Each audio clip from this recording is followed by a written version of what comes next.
ನಿನ್ನ ಮನದ ಕವಿತೆ ಸಾಲ ಪಡೆವ ನಾನು ಸಾಲಗಾರ.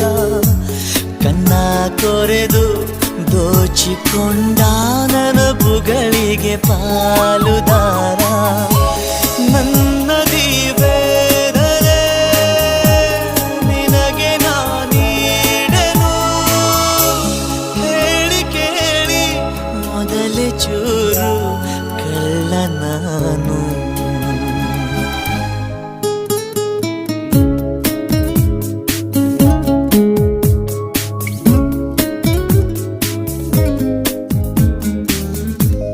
ಮಿಂಚಾಗಿ ನೀನು ಬರಲು ನಿಂತಲ್ಲಿಯೇ ಮಳೆಗಾಲ. ಬೆಚ್ಚಗೆ ನೀ ಜೊತೆಗಿರಲು ಕೂತಲ್ಲಿಯೇ ಚಳಿಗಾಲ.